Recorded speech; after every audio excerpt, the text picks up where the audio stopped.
You have my curiosity. Now you have my attention. Claire, I'm not standing here asking you to marry me. I'm just asking you not to marry him. Ghostbusters, what do you want? We're fighting an army of robots. And I have a bow and arrow.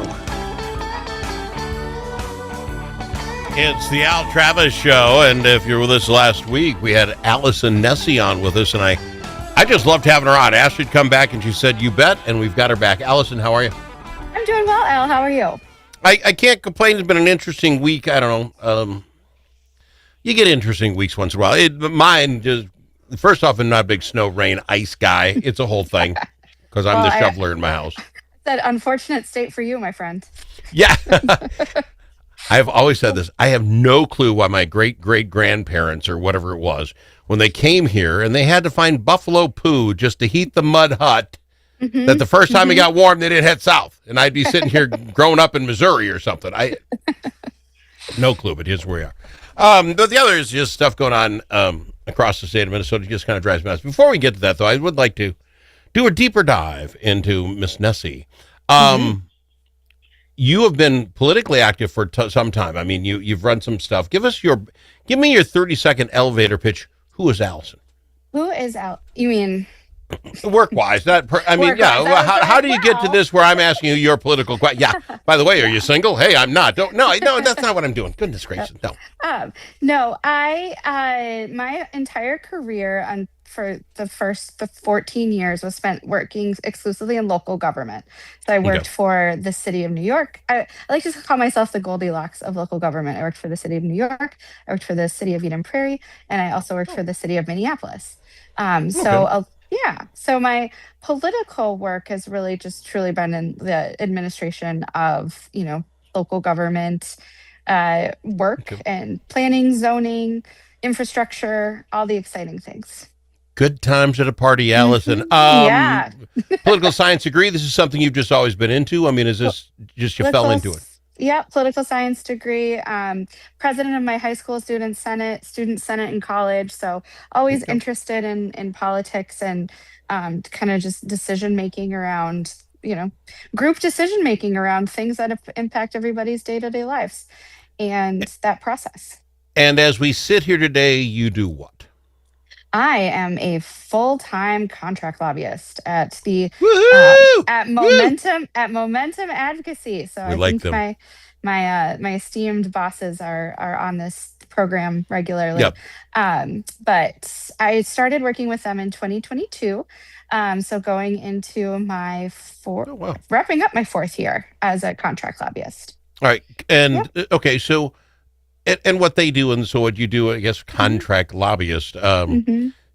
Someone comes to Momentum Advocacy and saying, I'd really need to find a way of getting this passed, whatever. Yeah, and I got a problem.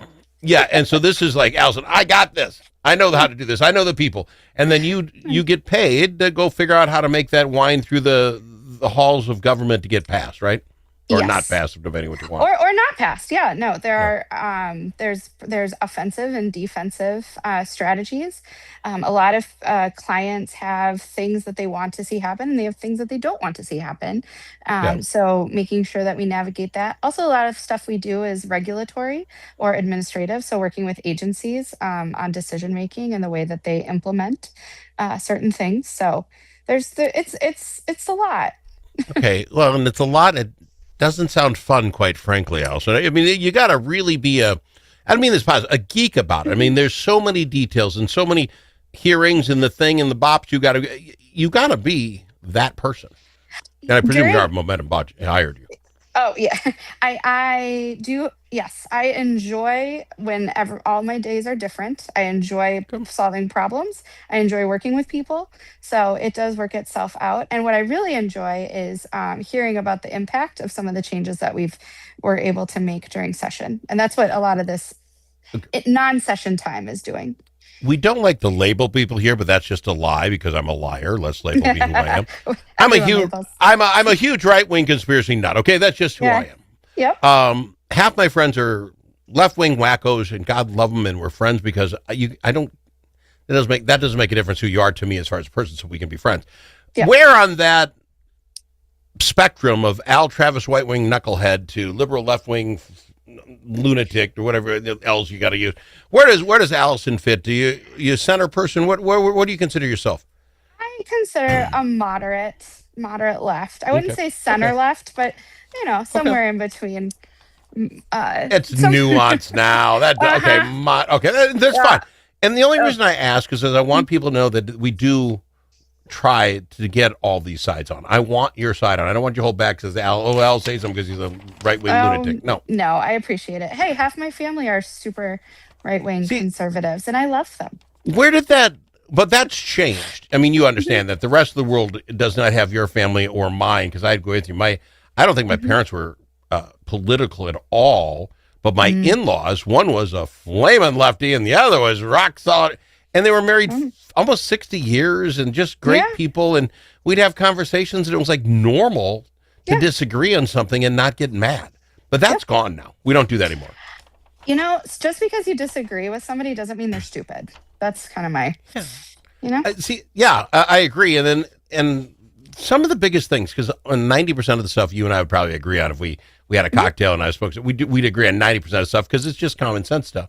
It's the heartfelt stuff, if you will, and you say abortion, get rid. If it's the abortion issue or some of these are, I don't know if obviously I think some people are wrong on it, but it's because of something more inside. It isn't, if you spent $500,000 more, the problem would be fixed kind of issues.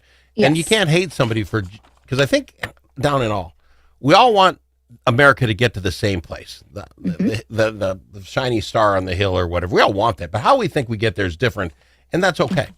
I have a neighbor who mows their lawn in those like in patterns. They're lunatics. And that's not the way to get her done. But you know what? Their lawn gets mowed, so I can't really What, you don't like that comparison? That was really rock solid. Nope, it's sound, very sound. But you're not wrong. Thank you. That's what I like about you. I bring it up. Here's the first topic, and then we'll move on. Social media ban in Australia today, and they feel like I wasn't going to talk social media today. We're going to talk. They're banning social media for people under 16 in Australia. It started today, and the onus is on the social media companies to make sure that happens. So I don't know how they do that, but that's not my problem. I am a free right to speech guy from dawn till dusk, and you have it. But honestly, when you look at the suicide rates, you look at the pressure on kids and stuff, I'm having a hard time as right-wing knucklehead saying I would kind of be okay with this here in the States. Your thoughts on get it when you're 16. We don't let you drive cars either. You know why? Because you're a knucklehead. I was going to say, we don't give you a lot of rights under the age of 18. Well, so is that okay? But on the left, I kind of get that. I can see how that fits your neighbor. I'm a huge free speecher guy. Oh, just say anything you want. I even if I hate it. And I hate the idea of turning you can't have it. But God, you look at the numbers and the kids and the pressure of kids these days. Societies tend to regulate things that have detrimental impacts on child development, period. And social media is one of those things. And I agree in free speech. Frankly, I'd probably surprise you in how much I believe in free speech and not censoring things. But I also understand that children are not adults. And so, they don't. Does that bring it to the bigger thing than why 16 and why 21 for drinking, but 18 to join the army? Then it's this whole age thing. Where do we actually become the grown-ups in our lives and we can take charge?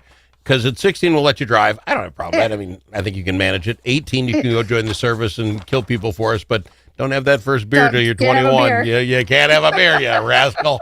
And now, the gummies, we can't advertise cigarettes with cartoons. I actually have a Joe Camel old advertising thing. It's just because it's old advertising. We can't advertise with Joe Camel because it's after kids. It's a cartoon.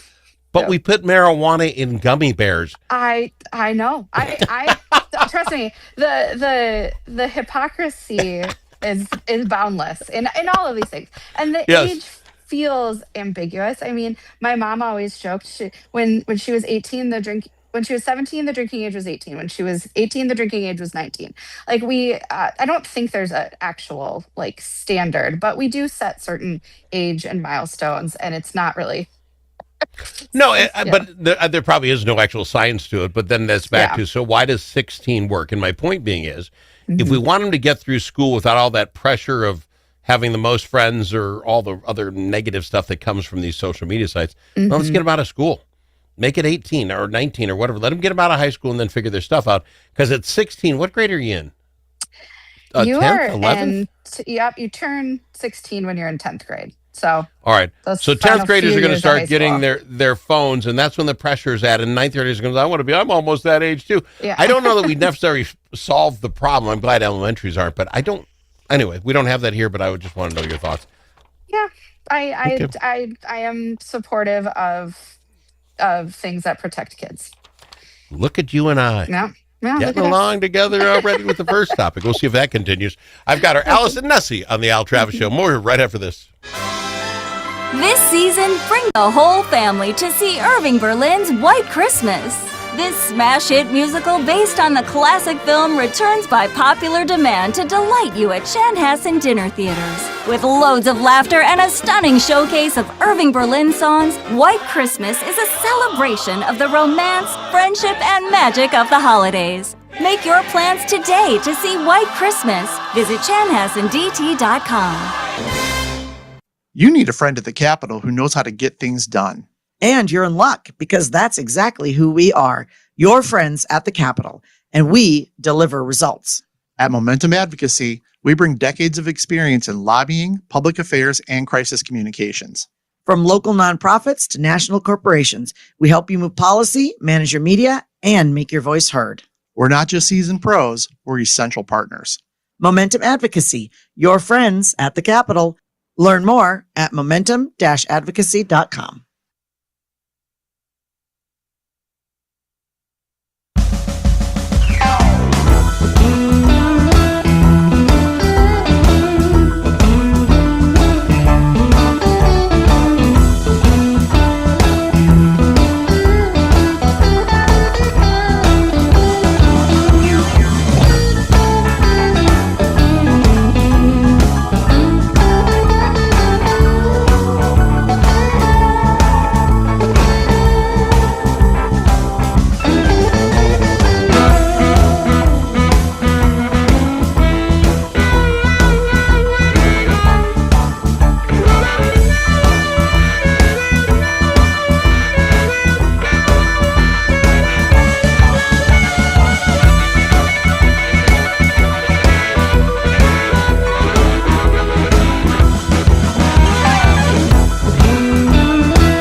Don't need to ask him his opinion more than once. Al Travis on the Al Travis Show. We're so happy to have her on. She is Alysen Nesse, and we got along very well with the first topic. We'll find out about the next. Alysen, your thoughts that Bill Gates is running against Governor Walz for the Democratic nomination here in Minnesota. Very impressive. Your thoughts? Oh, that's the first time I've ever heard of that. Yeah, you probably won't hear it. It's true. So, see, this is... I'm sorry, what? It's Bill Gates running for governor here in Minnesota. He has filled out the paper where he's running, but it's not that Bill Gates. Okay. It's just that makes a lot more sense Bill now. Yes, but here, never underestimate the non-paying attention of the Minnesota voter. He will get votes because it's Bill Gates. It's going to say Bill Gates next there. I mean, it won't be tough to run the ad saying it's not that Bill Gates. Might actually be a fun ad. But what I want to talk about you with this is, okay, I don't think this changes a ton. But how about the number of people running for governor? Holy crap. I mean, it's a lot. It's a lot. It's almost the amount you see when it's a non-incumbent or an open seat. Mm-hmm. And that is not the case. There is an Yeah. incumbent running, but I think it's a sign of the way that people view Governor Walz and view his vulnerability this upcoming cycle. Oh, is that why Yeah. Bill Gates jumped on? See, I think I I might be think the only it's one promoting Bill definitely. Gates. I think it's definitely why Bill Gates. I think that Bill Gates of wherever slash Minnesota sees an opportunity to get. I got to find out what this guy does. And the problem, and quite honestly, the problem with all this, the number of Republicans and now 2 Democrats running, I would find it fascinating to get Bill Gates on the program. Find out who he is and what's going on. Well, no, but no, here's the problem. If I do, and not that I wouldn't have Walz on too, Walz could come on, but then I have to do the 26 Republicans as well and give them a shot. And I'll be talking, they had some southwestern Minnesota, they had a Republican meet. 9 of the 12 showed up. They all got like a minute and a half to talk. I don't want to, I'm going to wait till they weed themselves out just a little bit. I'd say it's a crowded field. That's what I would say. Well, and okay, put on your hat. You're an analysis here. How do you separate yourself? Now, Bill Gates got to jump, just name-wise. He's already getting talked about on the radio today. But how do the rest get their names out there? You probably know Christy Robbins because she's the head of the fraud committee. You obviously know the Speaker of the House, Dameth. Yeah. A couple of people that ran before. Yeah. But it kind of falls off after that, doesn't it? Oh, very much so.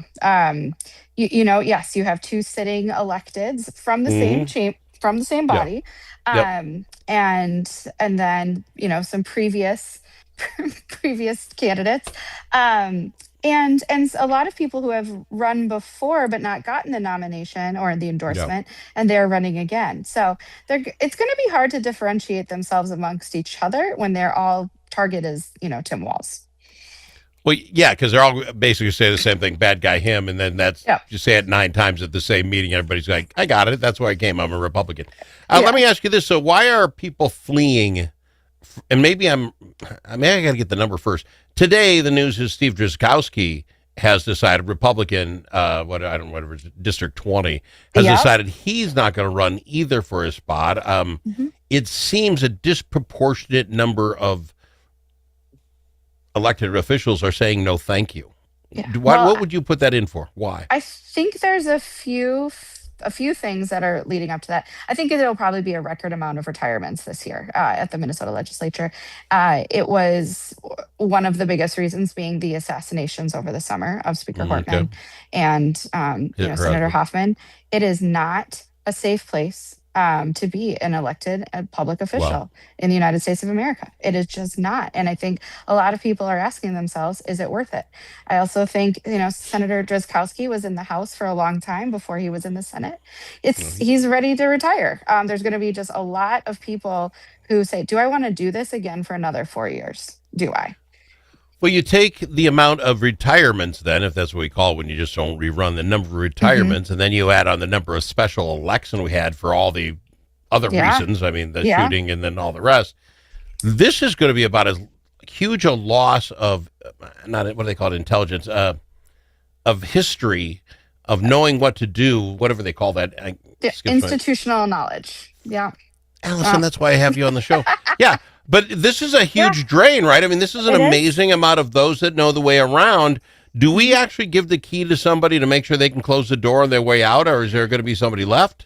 Well, those people holding the keys are the lobbyists because we have bring the institutional knowledge. That's a great point. I always get a chuckle. I understand those that are supportive of term limits. I do. But I also want to just bring the point that just empowers lobbyists to be even more powerful because the lobbyists don't retire and we bring a significant amount of knowledge on topic issues. Yeah. Alysen, another pleasure having you on the program, but we're out of time. I do appreciate you coming on. I enjoy you very much. Oh, thank you. I enjoy doing this. Thank you so much. Alysen Nesse on the Al Travis Show.